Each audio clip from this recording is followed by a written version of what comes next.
5واں پارہ سورہ نساء کی تفسیر بیان ہو رہی ہے، اور آج انشاءاللہ تعالی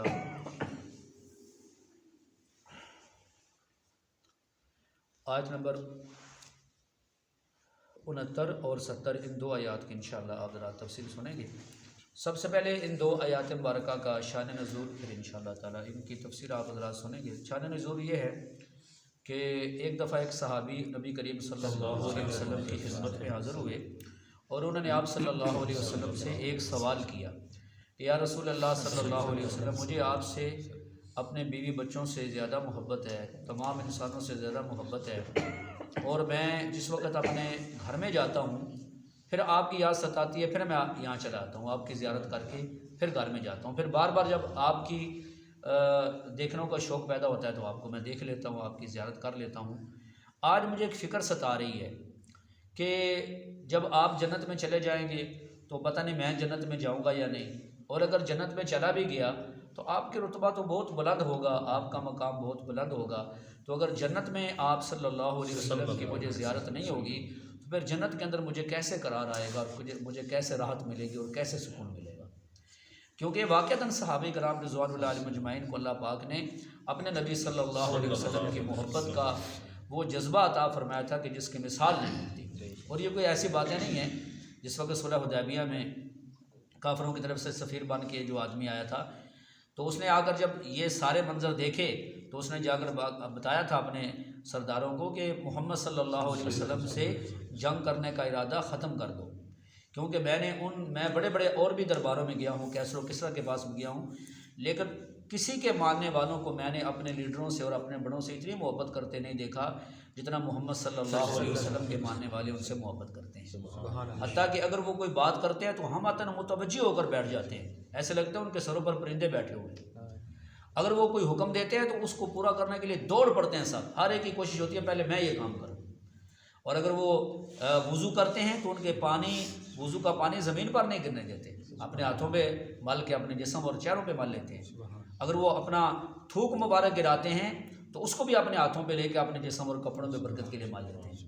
تو کہا کہ ان سے تم لڑنے کا ارادہ ختم کر دو، ایسی قوم میں نے کسی کے نہیں دیکھی جو اپنے بڑوں سے اتنی محبت کرتی ہے۔ اور یہ صحابہ کرام رضوان اللہ علیہم اجمعین کو واقعتاً اللہ پاک نے یہ اعزاز عطا فرمایا تھا۔ تو اب یہ صحابی نے جب یہ سوال کیا اور اپنے اس پریشانی کا اظہار کیا کہ مجھے جنت کے اندر بھی کیسے سکون ملے گا جب آپ کی زیارت نہیں ہو سکے گی، تو آپ صلی اللہ علیہ وسلم نے اس پر خاموشی اختیار فرمائی۔ تو پھر کچھ وقت کے بعد یہ دو آیات نازل ہوئیں، ابھی انشاءاللہ جن کی تفسیر شروع ہو رہی ہے۔ تو اس میں خدا تعالیٰ نے اپنے نیک لوگوں کا جو ساتھ ملنا ہے اس کے لیے ایک شرط بیان کی ہے۔ شرط ایک ہی ہے، بات سمجھا رہی ہے کہ اب یہ تو ویسے اس واقعے میں نازل ہوئی، لیکن یہ اصول اور قاعدہ اور قانون قیامت تک کے لیے ہے کہ جو چاہتا ہے قیامت میں اسے اللہ کے نبی صلی اللہ علیہ وسلم کا ساتھ مل جائے، یا جس سے وہ محبت کرتا ہے، صدیقین کا ساتھ مل جائے، شہداء کا ساتھ مل جائے، نیک لوگوں کا ساتھ مل جائے، تو اس کے لیے اصول اور ضابطہ ایک ہی اور سب کے لیے ایک ہی ہے جی۔ شرط کیا ہے کہ من یطیع اللہ والرسول، ہے جی، جو بھی جس قبیلے سے تعلق رکھنے والا، جس ملک شہر بستی سے تعلق رکھنے والا، اور جو بھی قوم قبیلے کے ساتھ تعلق رکھنے والا، شرط ایک ہی ہے کہ بس اللہ کی اور اللہ کے رسول صلی اللہ علیہ وسلم کی اطاعت کر لے۔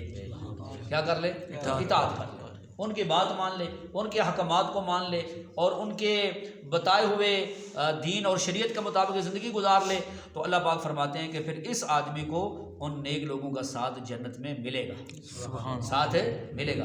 اور ساتھ کیسے ملے گا اس کے آگے تفسیر پھر حضرات مفسرین نے لکھی ہے کہ جو حضرات انبیاء علیہ السلام ہیں، یا صدیقین ہیں، یا شہداء ہیں، یا صالحین ہیں، ان کے مختلف درجات ہوں گے جنت میں۔ سب سے بڑا مقام حضرات انبیاء علیہ السلام کا ہوگا، پھر اس کے بعد درجہ بدرجہ جو نیک لوگ ہوں گے تو ان کے درجات جنت میں بلند ہوں گے۔ جنت کے 100 منزلیں حدیث میں آتا ہے، اور ہر ایک منزل سے دوسری منزل تک اتنا فاصلہ ہے جتنا زمین سے لے کر آسمان تک کا فاصلہ ہے، اور آخری جو منزل ہے اس کو جنت الفردوس کہتے ہیں، اور اس کی چھت اللہ پاک کا عرش ہے۔ تو بہت بڑے بڑے مقامات اللہ تعالیٰ عطا فرمائیں گے اپنے نیک بندوں کو۔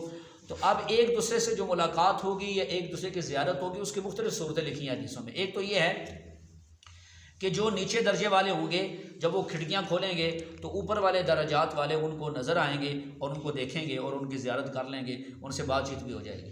جب پہلے ہم یہ حدیثیں بیان کرتے تھے نا تو لوگ ہم پر اعتراض کرتے تھے وہ جی 100 منزلیں ہیں تو زمین سے لے کر آسمان تک کا فاصلہ ہے تو کیسے نظر آئیں گے.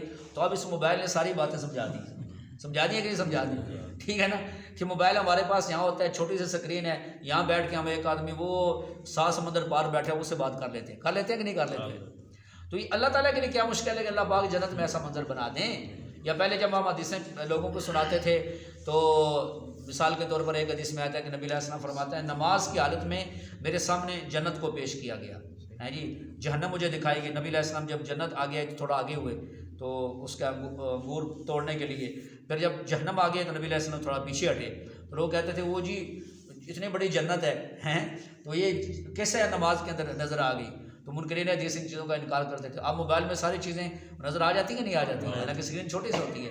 تو اللہ کے لیے کیا مشکل ہے کہ اللہ تعالیٰ اپنے نبی پیغمبر کے لیے اس طرح کی چیز سامنے ظاہر کر دیں. تو بہرحال یہ چیزیں اب انکار کرنے کی نہیں رہی. تو ایک تو صورت یہ ہوگی جو بھی آپ نے سن لی. دوسری صورت یہ ہوگی کہ جو اوپر والے بڑے مقامات والے ہوں گے وہ بھی کبھی کبھی اوپر سے منزل سے نیچے اتر کے تو چھوٹے جو درجات والے ہوں گے ان کے پاس آیا کریں گے اور آپس میں بیٹھ کے گپ شپ لگائیں گے, آپس میں بات چیت ہوگی. ٹھیک ہے. تیسری صورت یہ ہوگی کہ جو نیچے منزل والے ہیں یہ اوپر جایا کریں گے. ٹھیک ہے. اور اوپر بڑے مقامات والے ان کے پاس جا کر بیٹھیں گے.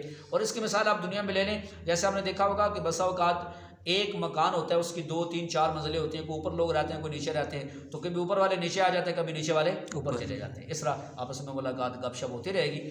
تو یہ ان صحابی کی بھی تسلی ہو گئی اور باقی قیامت تک آنے والے جو اہل ایمان ہیں جو نیک لوگ ہیں ان کو بھی اس بات کی تسلی ہو گئی کہ جو جنت کے اندر ہے تو اللہ کے نیک بندوں کے درمیان فرق تو ضرور ہوگا مقامات میں, لیکن اس کا مطلب یہ نہیں ہوگا کہ وہاں زیارت نہیں ہوگی, ان کے مطلب کہ ان کے ساتھ ملاقات نہیں ہو سکے گی یا آپس میں اٹھنا بیٹھنا نہیں ہوگا, ایسی کوئی چیز نہیں ہوگی, بلکہ وہاں پر یہ ساری سہولتیں اللہ تعالیٰ عطا فرمائیں گی.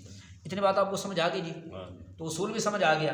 ٹھیک ہے. اصول یہی ہے کہ جو بھی اطاعت کرے گا اللہ کی اور اللہ کے رسول صلی اللہ علیہ وسلم کی. آپ یہاں پر دیکھو کسی چیز کا ذکر نہیں ہے کہ بھی آپ نے کس چیز میں اطاعت کرنی ہے.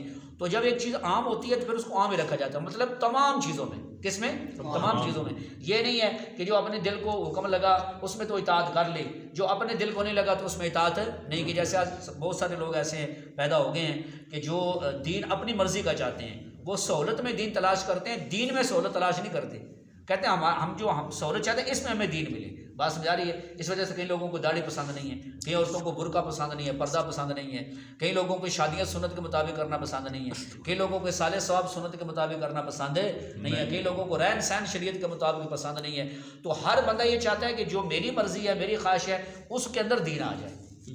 ٹھیک ہے. تو اللہ تعالیٰ نے کیا فرمایا؟ من یطیع اللہ ورسولہ, جو بھی اطاعت کرے گا اللہ کی اور اللہ کے رسول صلی اللہ علیہ وسلم کی تو اس کو یہ انعام ملیں گے. بات سمجھا رہی ہے کہ نہیں آ رہی؟ تو اس کے اندر تمام شریعت آ جاتی ہے.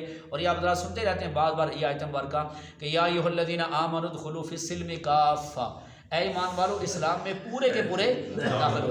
تو کیا مطلب ہے؟ اسلام موجود ہے نا, اسلام اس کو اپنی مرضی کے تابع نہ کرو, تم اپنی مرضی اسلام کے تابع کر دو. نہیں سمجھ آئی؟ اپنی خواہش کو اسلام کے مطابق کر دو اور پورے کے پورے اسلام کے اندر داخل ہو جاؤ. جو اسلام کہتا ہے, جو شریعتوں میں حکم دیتی ہے, بس اس کو مان لو. ٹھیک ہے میرے بھائیوں. تو اس لیے بندہ اپنے آپ کو جھوٹیاں تسلیاں دیتا رہے. اس لیے ایک اللہ کے ولی فوت ہو گئے ہیں تو وہ فرمایا کرتے تھے کہ بھئی دیکھو آج اس زمانے میں 2 گناہ ایسے ہیں کہ لوگ کرتے کرتے مر جاتے ہیں لیکن انہیں احساس ہی نہیں ہوتا کہ ہم گناہ کر رہے ہیں. تو دیکھو نا, بندہ گناہ کرتے کرتے مر جائے, اسے احساس ہی نہ ہو تو اس کو کتنے سخت مار پڑے گی مرنے کے بعد. ایک تو داڑھی کٹانا, داڑھی مڈانا. ٹھیک ہے. تو لوگ داڑھی مڈاتے مڈاتے مر جاتے ہیں, انہیں احساس ہی نہیں ہوتا کہ ہم داڑھی کٹا رہے ہیں. عورتیں بھی پردہ پھرتی رہتی ہیں ساری زندگی. بات سمجھا رہی ہے؟ اور بالکل انہیں پرواہ نہیں ہوتی کہ ہم اللہ تعالیٰ کا کتنا بڑا حکم, ایک فرض حکم ہے, اس کو توڑ رہی ہیں اور بے پردی کرتے کرتے مر جاتی ہیں. تو ان کا کیا بنے گا آخرت میں؟ تو یہ 2 حکم ایسے میرے بھائیوں جس کو لوگوں نے گناہوں کی فہرست سے نکال دیا ہے. تو اللہ کے ولی فرمایا کرتے تھے بھی مرنے سے پہلے یہ بات سمجھ جائیں اور سچی توبہ کر لیں تو پھر اللہ کی کرم نوازی ہوگی. اللہ نے ساری باتیں بتا دی ہمیں ہیں جی, قرآن کے اندر بھی اور اپنے پیغمبر صلی اللہ علیہ وسلم کے ذریعے بھی. تو بہرحال یہ آپ نے بات سن لی کہ اس میں عمومی ایک چیز کا ذکر ہے, اس میں کسی خاص چیز کا ذکر نہیں ہے کہ آپ نے کس چیز میں اطاعت کرنی ہے اللہ کی اور اللہ کے رسول صلی اللہ علیہ وسلم کی. تو تمام چیزوں میں. بات سمجھا رہی ہے کہ نہیں آ رہی؟ پورے دین میں. اور دوسری بات یہاں پر یہ سمجھیں کہ دیکھیں قرآن پاک میں اس طرح کی آیات کئی جگہ پر آتی ہیں کہ جو اللہ کی اطاعت کرے گا, اللہ کے رسول صلی اللہ علیہ وسلم کی اطاعت کرے گا, اسے یہ انعام ملے گا, یہ انعام ملے گا. یہ آیتیں بہت ساری جگہوں پر آتی ہیں. تو یہ اچھی طرح سمجھ لیں کہ جہاں رسول کا لفظ آتا ہے نا اس سے مراد حضرت محمد صلی اللہ علیہ وسلم کی ذات مبارکہ ہے، کیونکہ آپ کی زندگی کے اندر تو براہ راست لوگ آپ سے پوچھتے تھے جب آپ دنیا سے تشریف لے گئے تو آپ کی نبی علیہ الصلوۃ والسلام کی تعلیمات موجود ہیں، اب آپ کی تعلیمات پر چلنا گویا نبی علیہ السلام کی بات ماننا ہے، نہیں سمجھ آئی؟ تو آج کل کئی لوگ ایسے ہوتے ہیں میرے بھائی، چونکہ سوشل میڈیا کسی پر یہاں پابندی نہیں ہے، جو مرضی آ کر بیان کرے، کون کسی کو پوچھتا ہے، اور خلافت کا نظام بھی نہیں ہے۔ ابھی غالباً کل یا پرسوں کا واقعہ ہے کہ ہمارے ایک ملک کے وکیل صاحب ہیں، ان کا نام ہے مظفر نام ہے ان کا، تو انہوں نے ایک جگہ پر وہ کوئی لوگوں کو بٹھا کے، جس طرح میں آپ کے سامنے درس قرآن دے رہا ہوں تو اس طرح وہ درس دے رہے ہیں، تو نہ ان کے سر پر ٹوپی ہے، نہ داڑھی ہے، نہ کچھ بھی نہیں ہے، بس سمجھا رہی ہے، اور وہ ایک آیت پڑھ کے لوگوں کو کہہ رہے ہیں دیکھو اللہ تعالیٰ فرماتے ہیں کہ جو اللہ اور اے ایمان والو اطاعت کرو اللہ کی اور اللہ کے رسول کی، تو کہتے ہیں رسول سے مراد محمد صلی اللہ علیہ وسلم نہیں ہے، بلکہ آپ کا وہ مذہبی لیڈر ہے جو آپ کو قرآن کی طرف بلائے۔ اب آپ تھوڑا سا غور کریں اس میں کتنی خطرناک یہ بات کی گئی ہے، آپ سوچ بھی نہیں سکتے، اس سے گویا مرزیوں کے لیے ایک دروازہ کھولا جا رہا ہے کہ رسول سے مراد تو قرآن پاک میں محمد صلی اللہ علیہ وسلم کی ذات نہیں ہے، بلکہ اس سے مراد وہ مذہبی لیڈر جو آپ کو قرآن کی طرف بلائے۔ تو بھئی پھر چھوٹی سی بات یہ ہے کہ اگر قرآن ہی کی طرف بلانا ہے صرف، تو پھر رسول کی تو ضرورت نہیں ہے نا، نہیں سمجھائی؟ قرآن کافی ہے نا، اور خاص طور پر آج کے دور میں ترجمے چھپے ہوئے ہیں، تو پھر مذہبی لیڈر کی کیا ضرورت ہے جو قرآن کی طرف بلائے؟ پھر تو آپ جیسے وکیل جو ہے نا تو وہ جناب قرآن پاک کا ترجمہ لے کر بیٹھ جائیں، پھر کیا ضرورت ہے مذہبی لیڈر کی؟ تو اصل میں میرے مسلمان بھائیوں، یہ منکرین ختم نبوت کے لیے ایک دروازہ کھولنے والی بات ہے اور لوگوں کو گمراہ کیا جا رہا ہے۔ حالانکہ آپ قرآن پاک میں دیکھیں جو رسول ہے اس سے قرآن مراد کیا مراد ہے؟ اللہ تعالیٰ فرماتے ہیں محمد الرسول اللہ، کہ حضرت محمد صلی اللہ علیہ وسلم اللہ کے رسول ہیں۔ اب واضح ہو گیا کہ رسول سے مراد کون ہے؟ حضرت محمد صلی اللہ علیہ وسلم ہے۔ اچھا پھر دیکھیں قرآن پاک میں یہ لفظ آتا ہے کل، تو کل کا خطاب ان کو ہے جن پر قرآن نازل ہوا ہے، نہیں سمجھے؟ تو آپ مجھے بتائیں قرآن کن پر نازل ہوا ہے؟ حضرت محمد صلی اللہ علیہ وسلم پر نازل ہوا ہے نا، تو حضور پاک اللہ نے فرمایا کل، آپ فرما دیجئے ان کنتم تحبون اللہ فاتبعونی، اے لوگو اگر اللہ کی محبت حاصل کرنا چاہتے ہو تو مجھ محمد صلی اللہ علیہ وسلم کی اتباع کرو۔ جی یاد یہ نہیں فرمایا کہ جو بھی تمہارا مذہبی لیڈر ہوگا اس کی اتباع کرو تو تمہیں اللہ کی محبت ملے گی؟ وہ الگ بحث ہے کہ جو لوگ علماء ہیں یا دین کے ماہرین ہیں، جو مفسرین ہیں، وہ قرآن کے آگے وضاحت کرتے ہیں، حدیثوں سے مسائل نکال کے ہمیں بتاتے ہیں، میں اس نے بحث کر رہا، ٹھیک ہے؟ کیونکہ ہم جو ان کی بات مانتے ہیں وہ اس وجہ سے کہ وہ ہماری رہنمائی کر دیتے ہیں قرآن پاک کی طرف اور شریعت کی طرف، ہم اس وجہ سے ان کی اتباع کرتے ہیں۔ تو یہاں بات صرف یہ ہو رہی ہے کہ وہ جو کہتے ہیں نا کہ رسول سے مراد یہاں محمد صلی اللہ علیہ وسلم نہیں ہے، آگے سے یہ بھی کہتے ہیں کہ ہاں زندگی میں حضور علیہ السلام تھے، ان کی اطاعت تھی، لیکن جب دنیا سے چلے گئے تو اب وہ لیڈر ہم اس کی اطاعت کریں گے جو ہمیں قرآن کی طرف بلائے گا۔ تو یہ منکرین ختم نبوت کے لیے ایک دروازہ کھولنے والی بات ہے۔ تو ہم تو حیران ہوتے ہیں جی، تو ایک وکیل جو ہے نا وہ قرآن کی تشریح کر رہے ہیں، عجیب بات ہے، نہیں سمجھ آئی؟ تو یہ تو بالکل ایسی مثال ہے نا کہ جیسے کپڑا سینے والا اٹھ کے لوگوں کا علاج کرنا شروع کر دے، نہیں سمجھ آئی؟ دھوبی کپڑے دھونے والا اٹھ کے وہ کہے جی میں جا کے عدالتوں میں آج کیس لڑوں گا، وکیل چھٹی کر دے۔ تو عجیب بات ہے کہ جو بھی بندہ نہ اٹھتا ہے نا وہ دین کو تخت مشق بناتا ہے، قرآن کو تخت مشق بناتا ہے، اگرچہ اس نے نہ پڑھا۔ اچھا آج کل ایک بات ہے، پڑھا ہے جی ہم نے، اللہ کے بندو پڑھنے سے دین آ جاتا، پھر صحابہ کرام کو بھی آ جاتا۔ اللہ نے قرآن میں کہ نہیں فرمایا پڑھو، بلکہ فرمایا وَيُعَلِّمُهُمُ الْكِتَابَ وَالْحِكْمَةَ، کہ نبی علیہ السلام انہیں سکھاتے ہیں، نہیں سمجھے؟ کون سکھاتے ہیں؟ نبی علیہ السلام انہیں قرآن اور حکمت سکھاتے ہیں۔ پھر یہ کڑی چلی آگے، حضور پاک نے صحابہ کو سکھایا، صحابہ نے تابعین کو، تابعین نے تبع تابعین کو، یہ کوئی آسمان سے نہیں گرا، دین ہم تک پہنچا ہے، اور اس سند کے ساتھ جو دین ہوگا وہ قابل اعتماد ہوگا۔ جو آگے پیچھے درمیان سے اس چین سے کٹ کے دین کی تشریح کریں گے، یاد رکھو وہ خود بھی گمراہ ہوں گے اور لوگوں کو گمراہ کرنے والے ہوں گے۔ باقی انشاءاللہ تفسیر اس کے آگے تفصیلاً چلے گی۔ اللہ پاک عمل کی توفیق عطا فرمائے۔